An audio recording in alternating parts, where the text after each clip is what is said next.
آج استنجا کے متعلق احکام اور مسائل بیان کیے جائیں گے۔ استنجا کا معنی ہوتا ہے مقام نجو کو صاف کرنا، یعنی انسان کے پیٹ سے جو چیز سبھی لائن چھوٹے اور بڑے پیشاب کے راستے سے خارج ہوتی ہے، بشرطے کہ وہ ذی جرم ہو، تو اس مقام کو صاف کرنا یہ استنجا کہلاتا ہے۔ استنجا پتھر، ڈھیلے، پرانی روئی، کپڑا وغیرہ سے پاک کرنا، یہاں تک کہ وہ مقام بالکل صاف ہو جائے۔ اگر 1 درہم سے کم ہو تو سنت ہے، اور اگر اس سے زیادہ ہو تو واجب ہے استنجا کرنا۔ اگر تھوڑی گندگی لگی ہے تو سنت ہے، اور اگر زیادہ لگ گئی تو واجب ہے اس کو صاف کرنا اور بالکل صاف شفاف کرنا۔ پانی کے ساتھ استنجا کرنا مسنون ہے، کیونکہ حضرت صلی اللہ تعالیٰ علیہ وسلم ایسا کیا کرتے تھے۔ البتہ ڈھیلے وغیرہ سے بھی استنجا پاک کرنا درست اور جائز ہے، اسی طرح ٹشو کے ساتھ بھی۔ اگر ڈھیلے کے ساتھ، کپڑے کے ساتھ، ٹشو کے ساتھ بالکل گندگی صاف ہو جائے، بالکل صاف، تو اس کے بعد اگر کسی جگہ پہ پانی کا استعمال نہ بھی کیا جائے تب بھی درست ہے، لیکن پانی کا استعمال کرنا یہ افضل ہے۔ اسی طرح ہڈی، گوبر، لید، میگنیا وغیرہ، ان سے استنجا کرنا درست اور جائز نہیں ہے۔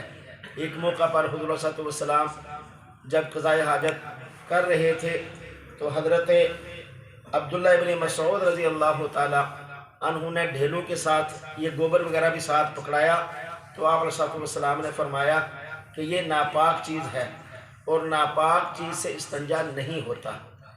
اسی طرح ہڈی جو ہے یہ جنات کی خوراک ہے اور اس سے زخم ہونے کا بھی اندیشہ ہوتا ہے۔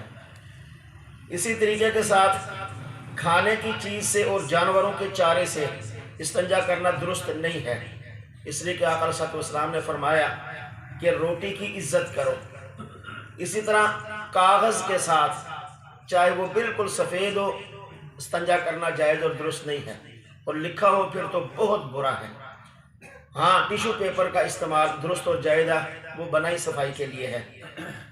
نیند سے کچھ آداب ہیں وضو کے استنجا کے متعلق، ان میں سے پہلا ادب یہ ہے کہ نیند سے جب آپ بیدار ہوں تو برتن کے اندر ہاتھ داخل کرنے سے پہلے اسے دھونا چاہیے۔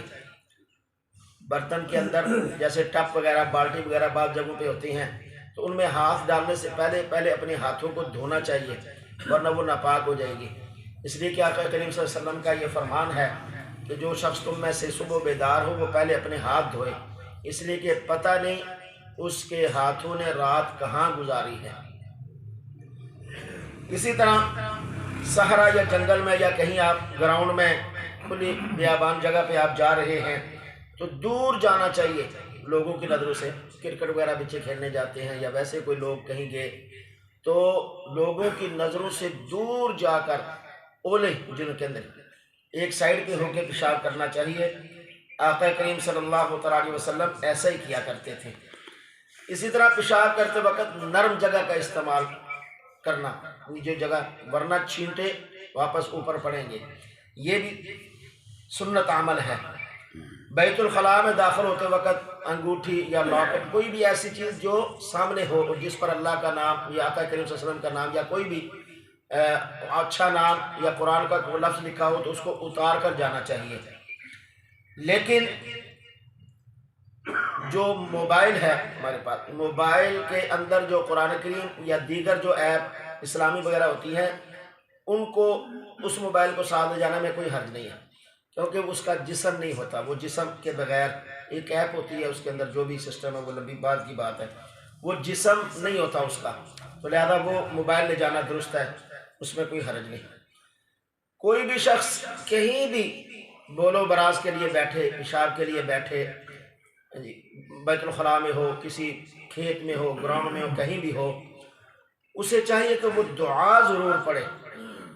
بیت الخلاء میں جانے کی دعا، اللہم انی اعوذ بک من الخبث والخبائث، اے اللہ میں تیری ذات کے ساتھ پناہ چاہتا ہوں نر و مادہ شیاطین کی۔ وہ اس لیے یہ ضروری ہے کہ یہ بیت الخلاء اور جہاں گندگی ہوتی ہے وہاں گندے شیاطین ہوتے ہیں، جنات ہوتے ہیں۔ یہ پہاڑی علاقوں کے اندر اور دیہاتوں کے اندر زیادہ عورتوں کو یا لوگوں کو یہ اسیب اور جنات وغیرہ کا یہ سایہ اسی وجہ سے ہوتا ہے، کیونکہ وہ گندگی کی جگہ ہوتی ہے، وہیں جا کر وہ بیٹھتے ہیں بغیر دعا کیے اور پھر وہ جنات کا اثر ہو جاتا ہے۔ تو شہروں میں کم ہوتا ہے، لیکن بیت الخلاء میں بچوں کو بڑوں کو سب کو یہ دعا سکھائیں اور یہ پڑھ کر جائیں گے، پھر شیاطین کی شر سے بچے رہیں گے، ورنہ خدشہ ہوتا ہے شیاطین کے جو ہے نا وہ شر کا۔ اور جب باہر نکلے تو دایاں پاؤں پہلے باہر رکھیں اور پھر یہ دعا پڑھیں۔ اندر جاتے ہوئے الٹا پاؤں بیت الخلاء میں داخل کرنا چاہیے اور دعا باہر کھڑے ہو کے پڑھ کے پھر اندر جانا چاہیے، اور باہر نکلتے ہوئے دایاں پاؤں سیدھا پاؤں باہر پہلے نکالیں پھر، اور باہر نکل کے دعا پڑھنی، اندر نہیں۔ باہر نکل کے پڑھیں گے غفرانک الحمدللہ الذی اذھب عنی الاذی وعافانی۔ ایک تو اللہ سے مغفرت، اور دوسرا بہت بڑی دعا ہے کہ اللہ تعالیٰ نے بہت بڑی تکلیف سے نجات دلائی ہے۔ خدا نہ خواستہ اگر بند ہو جائے پیشاب تو پھر پتہ جاتا ہے، تو اس لیے اللہ کا شکر ادا کیا ہے، اللہ تیرا شکر ہے تو نے مجھ سے یہ گندگی کو دور کیا اور مجھے عافیت بخشی، سکون آرام اطمینان دے دیا۔ اسی طرح استنجا کرتے وقت بالکل زمین کے قریب ہو کر کپڑا نہیں اٹھانا چاہیے، بلکہ پہلے سے کپڑا اٹھا کر یعنی بہت زیادہ اوپر بھی نہیں، جب درمیان میں ہو، کپڑا خراب بھی نہ ہو اور جلدی بھی جو ہے نا وہ ستر عورت نہ ہو، ننگا پن نہ ہو، اس سے بھی بچنا چاہیے۔ اسی طرح طہارت والی جگہ پہ پیشاب نہیں کرنا چاہیے، اس سے وسوسے پیدا ہوتے ہیں۔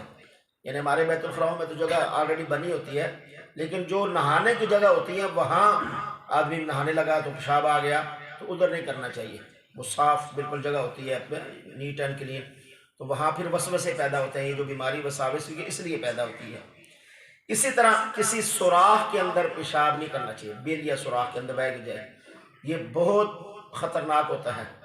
حضور صلی اللہ علیہ وسلم نے جب یہ مسئلہ بتایا، ایک صاحب نے ایسے ہی کدھر باہر گئے تو دیکھا ایک سوراخ، ہم نے کہا چلو دیکھتے ہیں کیا مسئلہ ہے، بتایا تو اس میں کوئی نقصان بھی ہے۔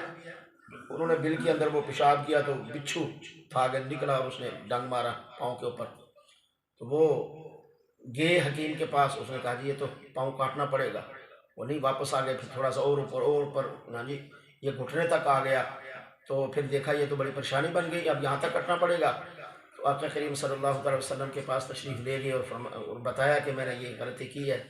تو آقا صلی اللہ علیہ وسلم نے پھر اپنا لعاب دہن ان کے اس جگہ پہ لگایا، تو اللہ تبارک و تعالیٰ نے آپ کے صدقے سے اسے شفا نصیب فرمائی، سبحان اللہ۔ اور امت کے لیے بتایا کہ ہاں جی اونج بھی ویسے مشہور ہے نا، ہر سوراخ چنگل نہیں دینی چاہیے، کدھرے سب ہوئے گا، سارے خالی نہیں ہوتے، تو اس لیے یہ بھی بڑی احتیاط کرنی چاہیے۔ اسی طریقے سے جس رخ میں ہوا تیز چل رہی ہے اس رخ پہ بھی جو پیشاب کرنا اسے منع کیا گیا ہے۔ اسی طرح دائیں ہاتھ سے بغیر شرعی عذر کے استنجا کرنا مکروہ ہے۔ دائیں ہاتھ سے بغیر شرعی عذر یہ ہے کہ الٹا ہاتھ ہے ہی نہیں، یا زخمی ہے، یا وہ استعمال کرنے کے قابل نہیں ہے، پھر تو مجبوری ہے، ورنہ نہیں کرنا چاہیے۔ راستے میں یا سایہ دار جگہ پہ یا پھل دار درخت کے نیچے بولو براز کرنا مکروہ تحریمی ہے، منع ہے بالکل، کیونکہ راستے میں لوگوں نے گزرنا ہوتا ہے، سائے کی جگہ پہ لوگوں کے بیٹھنے، کہیں گزرتے تو آدمی بیٹھ سکتا ہے، پھلدار جگہ پہ اوپر پل اتارنے کے لیے جانا ہے، نیچے گندگی کر دی تو وہ ساری، یہ آداب ہے ایک مسلمان کے لیے۔ اسی طرح پانی کے اندر بھی بولو براز کرنا مکروہ ہے، پانی کے اندر چاہے وہ کھڑا ہو چاہے وہ چل رہا ہو، منع ہے۔ اسی طرح سورج اور چاند کی طرف رخ کر کے یعنی پیشاب وغیرہ کرنا یا ننگا ہونا یہ بھی مکروہ ہے۔ کسی شخص کی دیوار کے ساتھ ایسی حرکت کرنا یہ بھی آداب کے خلاف ہے، منع ہے، بچنا چاہیے۔ اسی طرح بولو براز کرتے وقت چھوٹا پیشاب ہو بڑا ہو، اصل تو پیشاب ہی ہوتا ہے، چھوٹا بڑا تو ہم نے خود بنایا ہوا ہے وہ ذرا فرق کرنے کے لیے، تو نہ رخ قبلہ کی طرف ہو نہ پیٹھ قبلہ کی طرف ہو۔ جب آپ گھر بنواتے ہیں تو یہ خاص طور پر اس بات کا لحاظ اور دھیان رکھنا چاہیے کہ شرقاً اور غرباً کا نہیں لحاظ رکھا جاتا، بلکہ قبلے کا لحاظ رکھا جاتا ہے۔ ہاں جی، وہ آج کل تو ایپ میں سے بھی اور ویسے بھی آلے وغیرہ ہوتے ہیں، ہم سے وہ بلا کر وہ دیکھ لیں، چیک کر لیں قبلہ رخ کس طرف ہے، تو اس کے مخالف بنائیں۔ یہ مثلا قبلہ ہے تو آپ نے یوں بنوانا ہے، یوں، اور کسی رخ بھی منع نہیں، بس یہ دو ہے، نہ پیٹھ قبلے کی طرف ہو نہ رخ قبلے کی طرف ہو، اور کہیں بھی آپ بیٹھیں گے تو اس کا یہی حکم ہے۔ اسی طرح استنجا کرتے وقت یا پیشاب وغیرہ کرتے وقت زبان سے کوئی آیت وغیرہ کوئی دعا وغیرہ نہیں پڑھنی چاہیے۔ ہاں دل میں اگر کوئی آپ یعنی ذکر وغیرہ دل سے کرتے ہیں، اس کا الفاظ نہ نکلیں تو وہ درست اور جائز ہے، ذکر قلبی جسے کہتے ہیں۔ اسی طرح پیشاب کرتے وقت یہ احتیاط بہت ضروری ہے، انتہا درجے کی احتیاط ضروری ہے کہ کپڑوں کے اوپر چھینٹیں وغیرہ، بدن کے اوپر چھینٹیں وغیرہ نہ پڑیں۔ حضور صلی اللہ علیہ وسلم کا فرمان ہے کہ پیشاب سے بچو، کیونکہ عام طور پر عذاب قبر اس کی وجہ سے ہوتا ہے۔ اللہ ہمیں عمل کی توفیق نصیب فرمائے۔